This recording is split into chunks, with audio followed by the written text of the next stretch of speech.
no one, I mean no one, from Donald Trump's Department of Justice wants to tangle with Maureen Comey, the daughter of James Comey, a long-time and well-established and accomplished federal prosecutor who was fired by Donald Trump in retaliation because she's the daughter of James Comey, the former FBI director who was also indicted.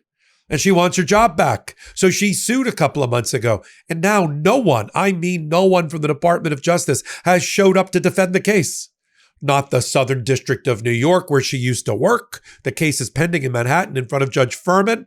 Not the Eastern District of New York in Brooklyn, where sometimes things get sent for conflict. They don't want it. They disqualified themselves.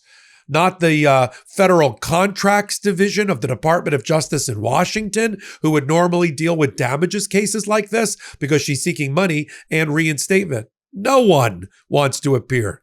And Judge Furman called everybody together and he issued a new order, which I have right here. Now, look, Pam Bondi may be trying to force individual prosecutors to take on the job, but right now the Department of Justice is this close to defaulting. And we've got the report right here for you on Legal AF on Thursday. I'm Michael Popok. Take a minute, hit the free subscribe button if you like and enjoy this type of commentary and reporting.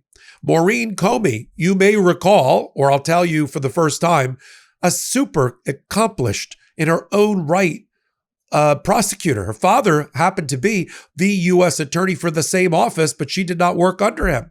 She joined after to carry on the Comey legacy. This is all before he became FBI director. And she built up a very impressive body of work as a federal prosecutor, heading major divisions within that office, just doing her job as a civil servant apolitically. There's no allegations that she somehow colluded to bring down President Trump or candidate Trump. She didn't even work on his cases. Except there is a connection, of course, to Epstein. Isn't there always a connection to Epstein when you're talking about Donald Trump and his immoral and illegal cover-up of his involvement with a child sex trafficking ring? She was the prosecutor of Ghislaine Maxwell. She's the one that convicted with the jury Ghislaine Maxwell of 5 felony counts of child sex trafficking. Not misdemeanors, felony child sex trafficking, that she participated in felony child sex trafficking leading to the rape of children. She got that conviction. And Ghislaine Maxwell was sentenced to 20 years in prison. She's now in a Beverly Hills style prison in Texas because Donald Trump put her there. But that's what she was convicted of. She's a child sex predator who's now allowed to run loose in a low security prison.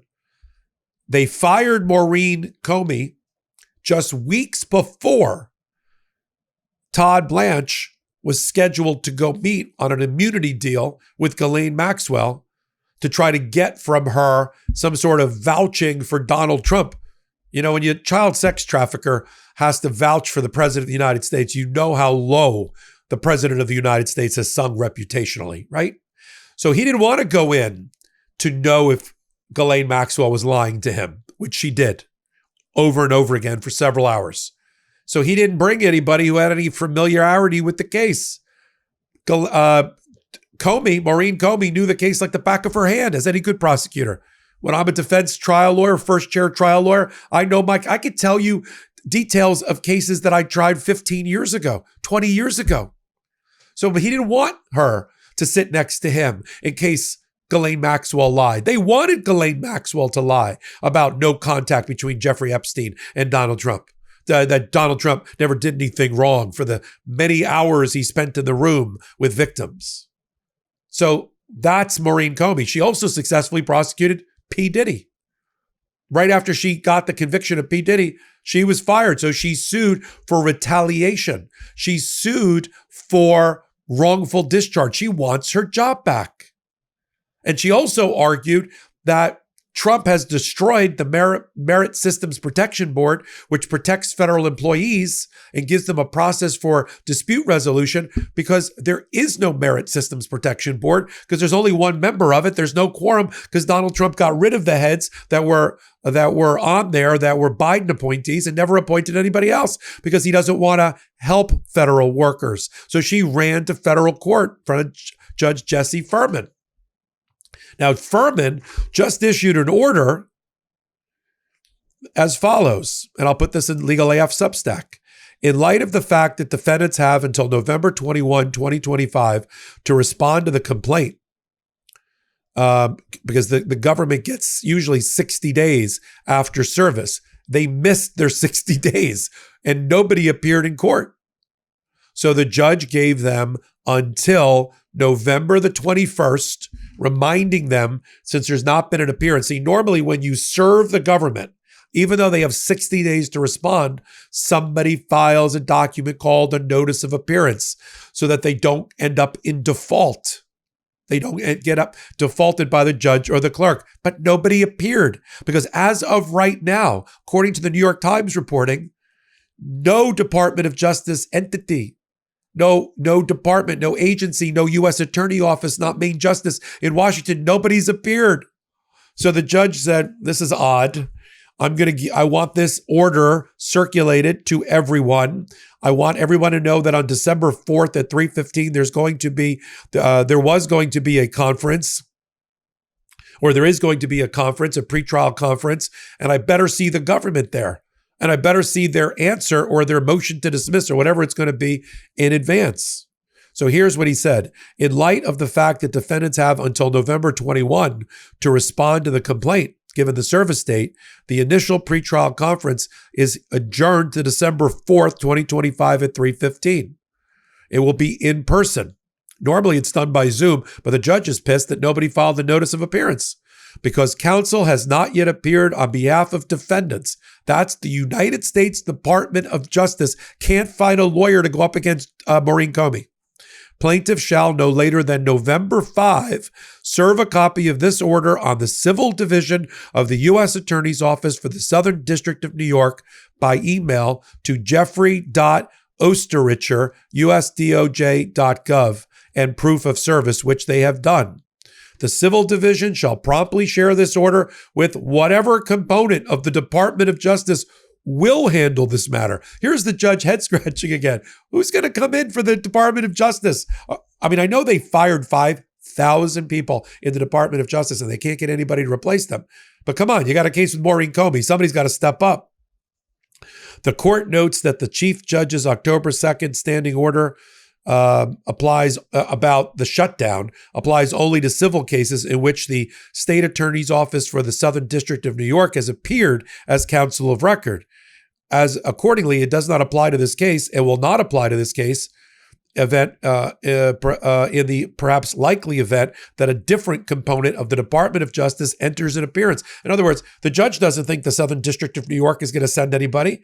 He's going to come from somewhere else. So they're not going to get the benefit of the standing order blocking the case while the government was shut down, and the shutdown's over now anyway.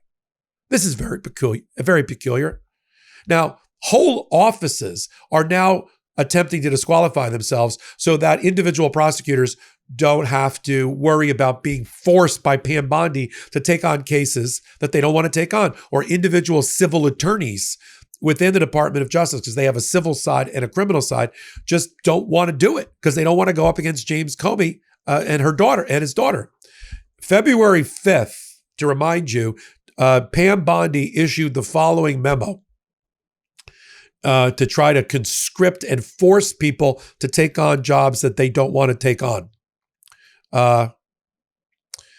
She says in relevant part, it is therefore the policy of the Department of Justice that any attorney who, because of their personal political views or judgments, declines to sign a brief or appear in court, refuses to advance good faith arguments on behalf of the administration, most of their arguments are not in good faith, or otherwise delays or impedes the department's mission, will be subject to discipline and potential termination consistent with applicable law. So she's trying to force lawyers to do the job they don't want to do. But for a federal judge to look around a room and not see anyone there from the Department of Justice to defend a case, and they'll be in default. If nobody appears and nobody files the papers by November 21, and nobody appears on December 5th at this hearing, and I'll follow it closely, he's going to grant a default judgment in favor of Maureen Comey. And he might even order her reinstated into her job. Wouldn't that be sweet and poetic justice? I'll continue to follow it. You're here on Legal AF YouTube. Hit the free subscribe button. Come over to Legal AF Substack, where you can read the memo and read the order for yourself. And consider becoming a paid member for less than $7 a month. That's what keeps Legal AF on the air. So until my next report, I'm Michael Popok. I'm Michael Popok, and I got some big news for our audience. Most of you know me as the co-founder of Midas Touch's Legal AF and the Legal AF YouTube channel, or as a 35-year national trial lawyer. Now, building on what we started together on Legal AF, I've launched a new law firm, the Popok Firm, dedicated to obtaining justice through compassionate and zealous legal representation. At the Popok Firm, we are focused on obtaining justice for those who have been injured or damaged by a life-altering event by securing the highest dollar recoveries. I've been tirelessly fighting for justice for the last 35 years, so my own law firm organically building on my Legal AF work just feels right. And I've handpicked a team of top-tier trial fighters and settlement experts throughout all 50 states known as big auto injury attorneys who have the know-how to beat heartless insurance companies, corporations, government entities, and their attorneys. Big Auto's attorneys working with my firm are rock stars in their respective states and collectively responsible for billions of dollars in recoveries. So if you or a loved one have been on the wrong side of a catastrophic auto, motor vehicle, rideshare, or truck accident, suffered a personal injury, or been the victim of medical malpractice, employment harassment or discrimination, or suffered a violation of your civil and constitutional rights, then contact the Popok Firm today at 1-877-POPOK-AF or by visiting my website at www.thepopokfirm.com and fill out a free case evaluation form. And if we determine that you have a case and you sign with us, we don't get paid unless you do. The Popok Firm, fighting for your justice every step of the way.